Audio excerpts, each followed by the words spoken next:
It's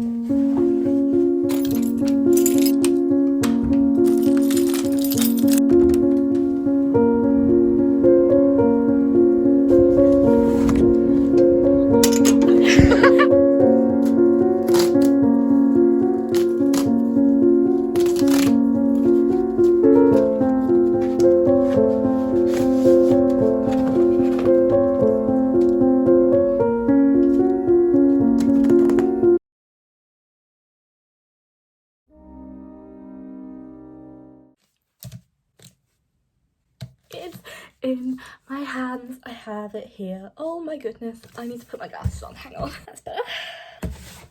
It's here. It's so big. It's so big. Oh my goodness. How many pages? That's what she said. I'm so excited. If you don't know, I read the first one in a day and I vlogged it for my TikTok and it was a wild ride. So the plan is to read this one in a day. I'm so excited. Which is funny because, to be honest, when did I read the last one? About a month ago maybe? Can't really remember what happened other than I cried quite a lot. So it'll be interesting to dip back into this and see where we're at in the world because I don't really remember other than, wasn't it like apocalyptic? I remember that. Oh, my radio's done. We're a bit behind schedule already because it's 11 o'clock and I haven't started yet. I wanted to start at 10 but had a panic attack. See, I am slightly losing it. I haven't got any makeup on, you're gonna have to live with that. And if I'm being completely honest, I haven't showered either, so you guys can't smell me, so it doesn't make a difference. I am up to about here in where I'm at before I have a breakdown. So let's hope that this helps. If not, we're stuck. If I can channel my nervous energy into the book instead of myself, that would be really helpful. And you might also be thinking, wow Meg, how do you have time to do this? How do you have time to find a whole day where you can just read? I don't have any friends. I am intensely lonely at the moment. I was so lonely the other day that I couldn't eat. I dissociated to the point I didn't think I was human as well. That's where I'm at. I have no friends. I have nothing else to do on a Saturday at uni other than read 800 pages of trash in one day. Fair warning, I'm gonna get very excited about this book. I am acknowledging now that it is not very well written. It is not a masterpiece, but the plot is fun, the characters are fun, so we move, okay? It's like Cassandra Clare, it's like junk food for your eyes. A fun time, tasty, but will probably ruin your brain in the long run. I need to get out the house at some point, well, my room. I might go to the lake at some point. Well, I need to go to the lake at some point, otherwise I will literally just sit here all day, which I have done this week, but we don't need to talk about that.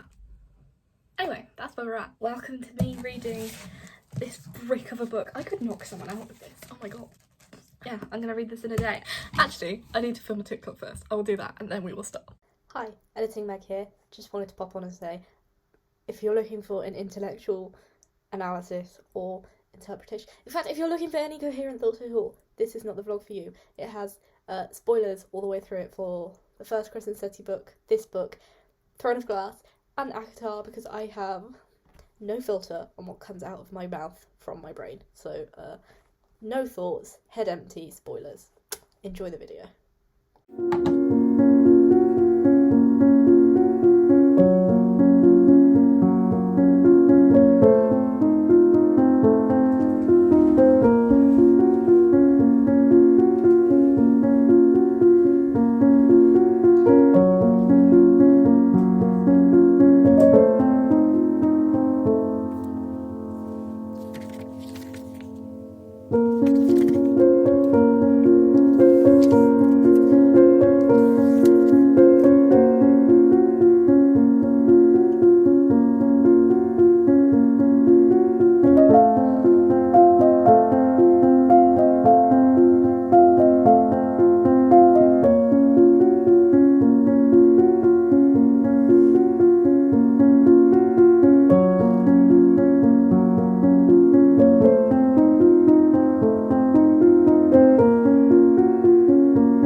Okay, so I've read the prologue.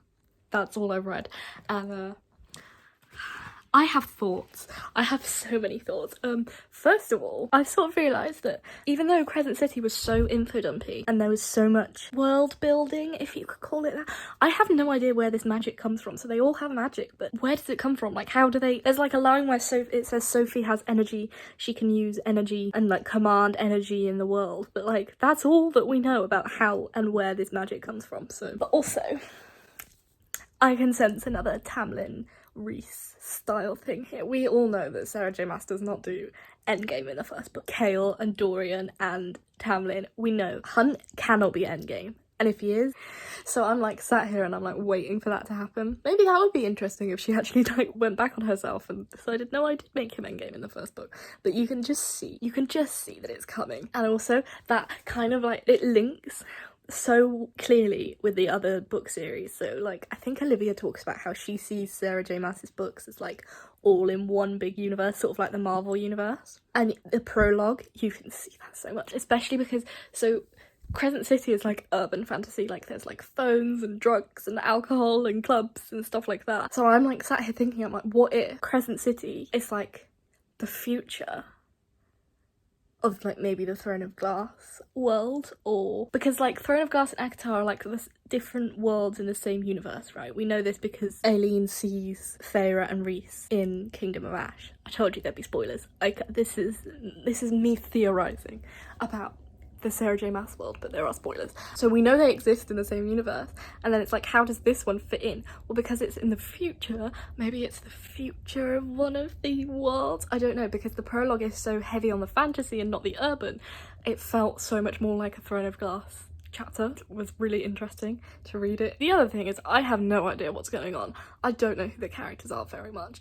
I don't know how much attention I really paid to the first book, because I'm sat here, I'm like, but the death camps, that was the other thing. The death camp, that sounded really bad. I didn't mean like, woo, the death camps. I mean, they're very similar to like, is it Endovia in Throne of Glass? So like, that kind of suggests there's a link there, you know, the salt mines. It kind of, if she writes a book that like encompasses all these worlds and like brings them together, synthesizes them, if you will, I will lose my shit. It will be the best day of my life. But I feel like this series might give us some more insight into how they all link together. I'm excited. I am excited. That was a hell of a prologue. It was very action heavy, and I'm like, I don't know who any of you are, but goddamn, goddamn. You know what my biggest question is? Do wings work the same way as in ACOTAR? Because we all know how uncomfortable that is with like Rhys and his wings, but Hunt keeps nudging Bryce with his wings, and I'm like, is this like a turn on? Like, what is this about? It's making me uncomfortable. Anyway, I'm on chapter 3. Actually, I'm quite enjoying just immersing myself in a book and not worrying about anything else. I think I very much needed that today. And I ordered KFC for lunch because I'm a fat bitch. But I only ordered it because I really wanted the mashed potato and gravy. And then I forgot to put the mashed potato in, so I'm not even getting it. I'm a fat bitch who's also a stupid bitch. Love that for me. But yeah, we're on page 55. I just love it because it immerses me so completely that I don't think about anything else when I'm reading it. And I love that so much. Because I needed that today. I don't need to think about real life. I need to think about whether wings are an erogenous ode on a man with wings. I don't know. Someone leave a comment. And is that how this works? If it's in the same universe?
That was cute. That was actually really nice. I really needed that. I was gonna stay until I finished my coffee, or I read up to 200 pages by my grandma text, and what's the face time, so grandma is more important than the book. Just saying. I told you that there was gonna be some sort of style recent Tamlin thing, and now you're telling me that there's an arranged marriage and she's with a guy that's like really awful, and every time I read the word breeding I feel like I die a little bit inside. But you can just see it, you can see it being set up, and there is a part of me that's like, Jesus Christ, Sarah, like try something new, and maybe this is gonna go in a new direction, but I don't really trust Sarah J Maas's ability to create a new storyline. So the way I just read that as your name instead of yes no, my mind has been addled by Wattpad fanfiction. I was like, just write back your name. What? Why would you? Oh, yes, no, okay, that makes more sense. Oh my god, imagine. This is just a your name fanfiction. So, I have finally got to page, like, 200. You can't see because I dog-eared the page, but I've got to page 200. I literally stopped reading whereas they're about to shag. So if that gets interrupted, I'm going to be really pissed because they've finally broken their stupid agreement about that they weren't gonna... They've finally broken it, even though they kind of need to do it more now than ever because she's engaged. They've broken this stupid agreement that they weren't going to get together until the winter solstice, even though now Bryce has to be careful because she's technically engaged to Cormac. Make it make sense. But anyway, if they're about to shag, I'm not going to voice any objections to that, so that better be the next chapter. But honestly, at the moment, I'm just confused.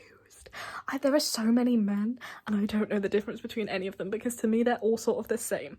You've got like Bryce and Hunt, and then Ruhr, her brother, and then Cormac is the one that she's got married, but then everyone else is just like the same man, copy and pasted. There's the demon one. He's the one that begins with an A. I think I like him. I think he's the one that was at the end of the last book. I think he could be a contender for possible other love interest.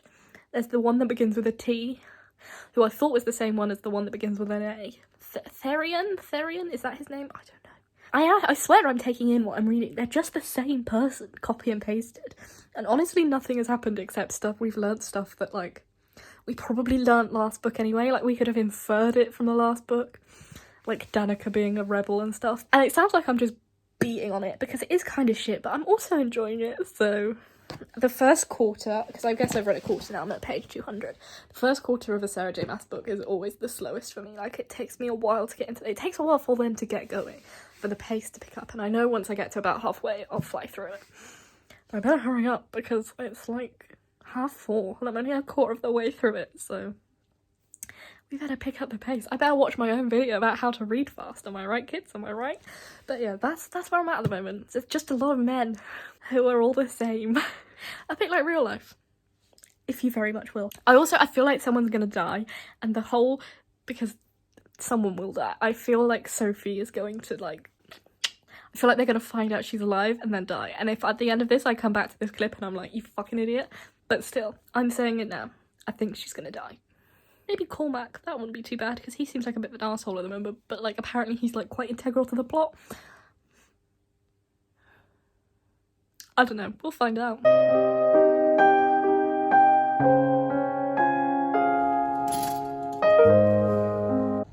Apologies for being quiet, but I'm in the kitchen, and if anyone comes in and sees me vlogging, I will be humiliated to my core. But, I am halfway through. It's...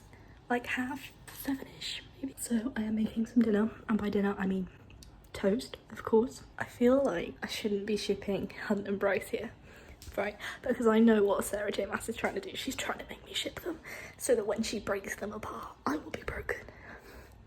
And it's fucking working because I'm kind of vibing with them. So please let Hunt be endgame.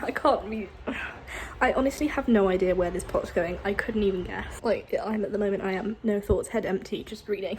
It's definitely getting spicy in here, and I don't mean all the sex, although the lightning. What the fuck was the lightning about? I swear to God, that made me physically shiver, and not in a good way. I was like, that's like barely toasted, the fuck. And of course, he's such a bro. He listens to audiobooks when he works out. Of course he does. Of course he does. What a fucking bro. Ew. I'm still... Honestly, I don't really feel anything at all for Bryce. I'm like, yeah, you're Bryce. Everyone loves you, so you're kind of just annoying me because, like... how does it feel to be that loved? I would never know. I do kind of stand their relationship. So, Sarah, I'm after your ass. I'm definitely picking up my pace as well as it gets more intense. So, the next half of the book should be very quick. And I am already stressed about it because we've already had everyone nearly die in the space of about 30 pages. Toast has been acquired.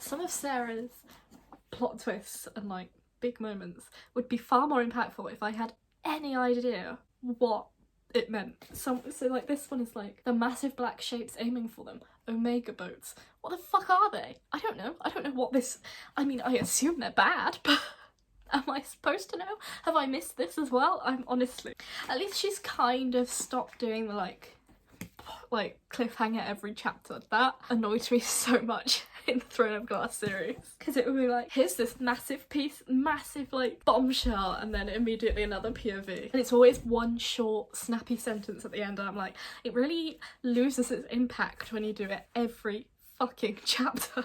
But we're definitely getting to the action now. We are getting into the thick of it. Cormac, what are you doing, mate? What's going on there? And every time I read the name, what is it, like Pippa Spestos or something like that, but I read it as like asbestos. It sounds like asbestos. Why would you write a name that sounds like asbestos? Anyway, it's a fun time. I'm having a great time, and I'm listening to Taylor, and to be perfectly honest, that woman has kept me alive for the past 2 weeks because that is all I've listened to whenever I've had a mild breakdown. Taylor Swift. I've just put all her albums on my Amazon wishlist, which, just saying, it's my birthday in March, so I haven't put this on my Goodreads. I better do that now. I've got to let everyone know what I'm doing. I've got to put it on my Goodreads. I think it might have been wishful thinking because literally 2 minutes after I said that, she's done the exact same thing and we have gone to a completely different perspective. And it is one short sentence, so it's like a complete bombshell, so isn't that great? It's fine when you care about all the perspectives, but I don't really care about any of the perspectives except the main plot. So like, she really just stuck 2 fingers up at me. She was like, you thought, bitch, you thought. Also, yes, I did change completely into my pyjamas. Excuse me, but this whole underwater queen thing is giving me Cruel Prince. She's giving Cruel Prince, and I love it. I'm literally exactly on page 500, and I know shit's gonna hit the fan now. I know it. Honestly, it's genuinely hard keeping track of all these characters. I'm like, I still don't really... No, I do know who's who now. I know who Therian is, and I didn't know that this morning, so... I'm thoroughly unimpressed by the fact that the only other 2, like, characters that I genuinely care about are... Oh god, see, now I've said that, I don't remember her name. Juniper and her girlfriend. And now Bryce pissed off Juniper, so they're not even in it. That better be an integral plot point, because I need them back. They're the only diversity that we have ever got in a Sarah J Maas book. But Juniper reminds me of Daisy from Benjamin Button because she's a dancer, and she just gives me those soft vibes, so I love her. And now she's not even in it. Bring Juniper back. And then imagine she dies at the end of this. Imagine the big death is Juniper. I'll lose my shit. The majority of this book has just been Hunt getting boobled. And I will die on that hill. My man thinks of nothing else. They're like in mortal peril and he's like dreaming of shagging Bryce. I'm like, my man, come on. What is it with Sarah J Maas? Unfortunately timed sex scenes. Wait, I'm so confused. I thought he dreamt it, but... I can't even look at this with a straight face. It's really hard to defend what you read when what you read is a sex scene that makes them end up in a place they didn't know where they were. And I just lost my page. Blasted him apart, mind, body and soul. And that Bryce had known would bring him back from the brink. How can I defend what I'm reading?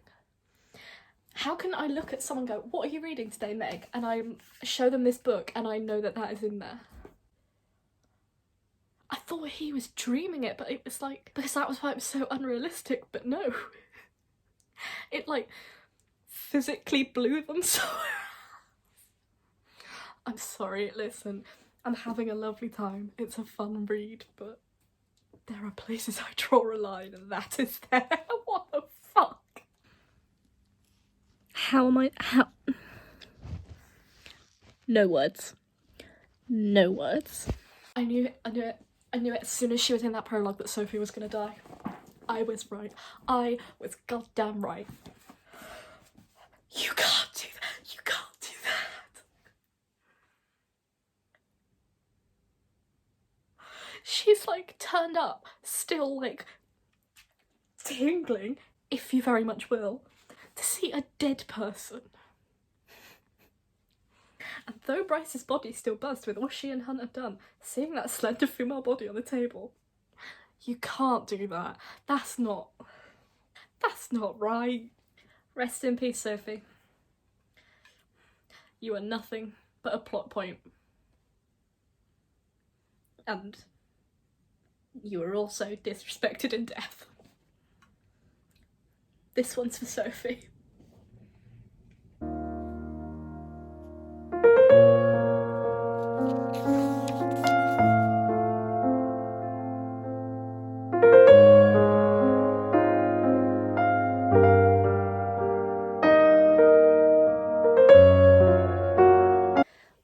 I've had a bit of a nightmare. Ow, ow, ow. I'm not gonna lie. I've just had to stop at a massive cliffhanger. Because my back has completely spasmed, which is really not very fun.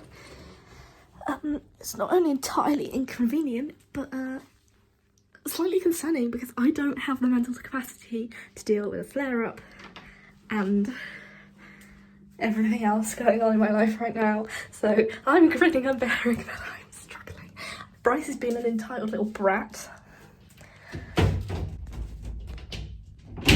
I am gonna have a shower and just stand my back under for a bit in the hopes that that helps. We're back.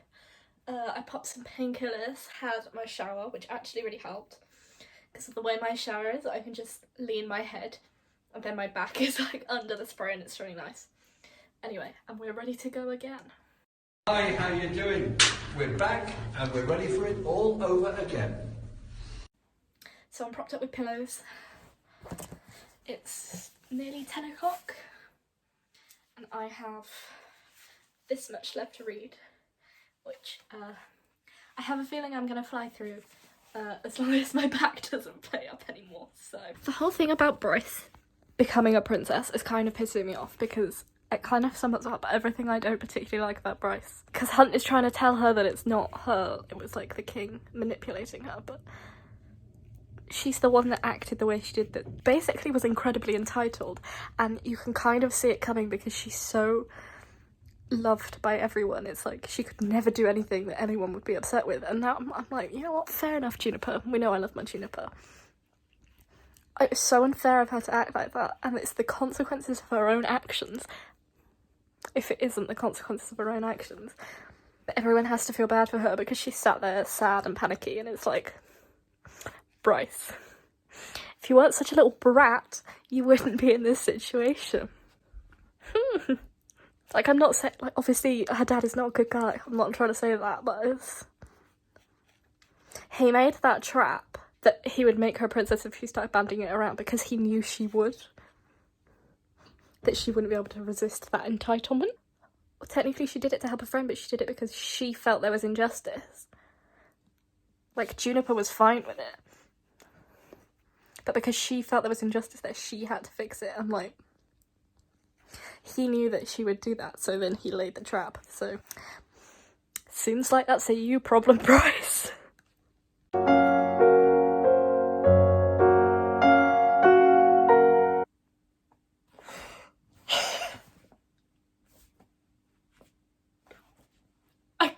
plot twist.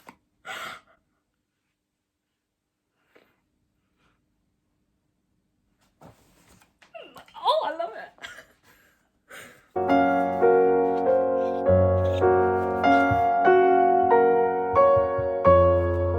Okay, no, I'm obsessed. That's the kind of plot twist I need. A gay one.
Moments where it's like there's like 60 pages left, like that's all there is left, and there is too much to resolve in that time, and I'm stressed.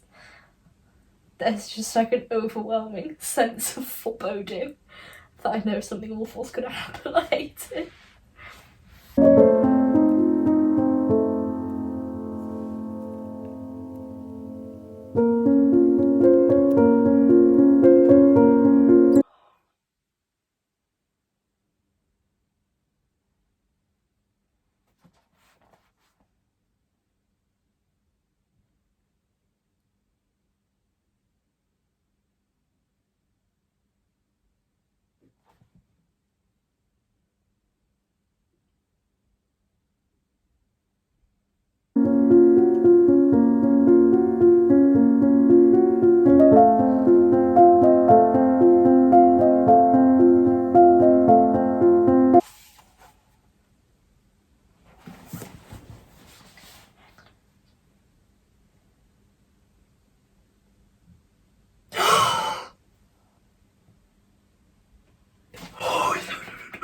Oh no no no no no no.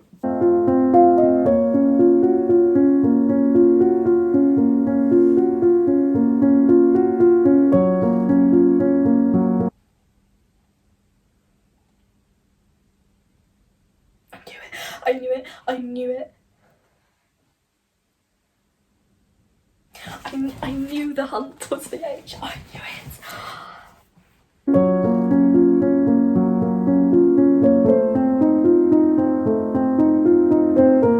Because that's... Oh my god.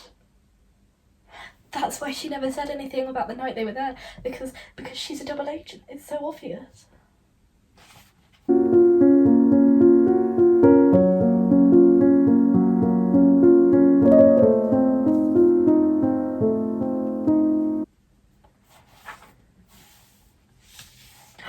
No, no.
What the fuck just happened? They all exist in the same universe but in different worlds. But I feel like this series might give us some more insight into how they all link together. That was pretty sad. That was fucking really sad. No, I'm like in shock. How am I gonna wait for the next book? What the fuck? No, because I can't rate this book or give you any coherent thoughts until the morning because A, I'm exhausted, and B, that last line is going to stay with me for like the rest of the year until this next book comes out, and I need to be able to think clearly past. I'm in shock. And that means Reese must be related to Ruh because they look... This isn't fair. Why would you... That's not fair. You can't do that. You can't leave that there. I don't have any thoughts in my head. My head is empty except for the fact that that was Reese. I knew it. I knew it. Okay, I need to go to sleep. I have therapy tomorrow morning. I fucking need it. What the fuck was that? It's the next morning. I have finished. I just finished therapy. And I cried. Excuse the face, but I didn't cry about the book, I promise. I just cried about everything else in my life. But I've had some time to think about the book and my thoughts on it. I've decided it's a 3-star. It's a 3-star because the actual book I really didn't think was as good as the first book. It was a lot more linear than the first book, a lot less intense. And realistically, like, nothing happened until the last 60 pages. I feel like it really was so dry compared to the first book. And because the first book was so intense and so action-packed, I feel like anything that happened in the second book that wasn't as intense as that wasn't going to be as exciting, if that makes sense. So the actual book and like all the bits with the inappropriate fornication, if you very much will. I sit here and I get that they're fantasy romance now, like they are fantasy romance books. But I miss the pure fantasy, like the romance is not my favourite part of these books, the fantasy is my favourite part of them. Like Throne of Glass style fantasy. And I feel like this book could be that, but then there's so much uncomfortable sex. And I like Bryson Hunt, don't get me wrong, and if she breaks these two up now, I'm going to be fuming because she has set them up so well. And then obviously at the end and Hunt getting like, oh, I don't know, it's a nightmare. It's a nightmare. But like, I'm not as interested in the romance as I am in the fantasy. And I guess now we're entwined with ACOTAR world, it's going to be even more romancy because ACOTAR was very much romance, whereas Throne of Glass was more fantasy. Does that make sense? I'm actually really glad I didn't annotate Crescent City though, because I am so excited to go back and reread it and annotate it and see if there are any links to ACOTAR and Throne of Glass. And I haven't even read A Court of Silver Flames yet, and now I'm going to read it with a whole new perspective. And the fact that I was so right, I knew they were entwined, I knew these worlds existed in the same place, I knew they were. And that last bit about Reese and the Night Court, I feel kind of manipulated how I feel about the whole book, because if that hadn't happened, this book would be kind of boring to me. I'd have been like, what happened? Nothing happened. What was the point of you? What was the point? You're a Tower of Dawn. Nothing. You're nothing. But that last bit was like the last 50 pages. That was enough to raise it another star.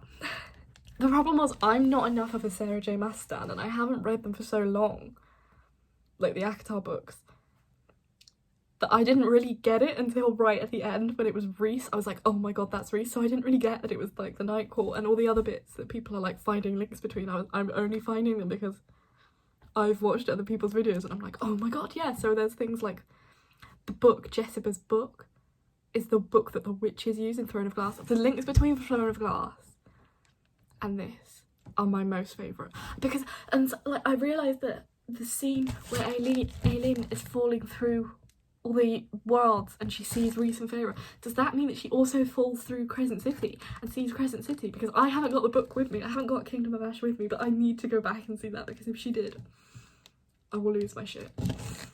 I feel such a sense of belonging with these books and being able to experience the excitement and the pure shock that we all felt with that last page, that last like bit, with a whole group of people that understand how exciting it is. Like, I loved that. I love being able to upload this video and contributing to that little community of people. I find that so much fun, and I find such a sense of belonging from that, which is really exciting for me. It was a 3-star read, right? It wasn't a great book, but in terms of how it sets up the overall series and the multiverse that is the Sarah J Maas world, it was really exciting for me. So like, if I'd have read it as just a book on its own, I probably wouldn't have enjoyed it as much.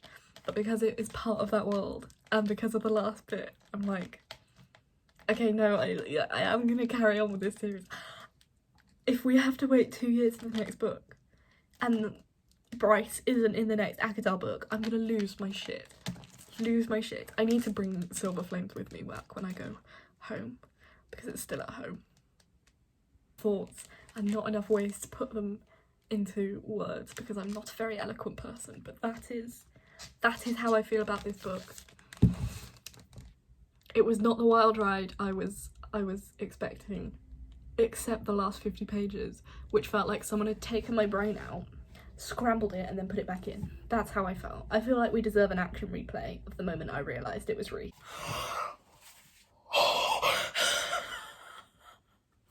Because what the fuck was that? Anyway, I'm gonna go and update my Goodreads now with my 3-star rating for this book. I hope you enjoyed the vlog. I need to know your thoughts, your theories, anything, so we can obsess about this and where it's gonna go in the comments. So drop a comment, maybe subscribe if you like me, and I'll see you guys in the next video.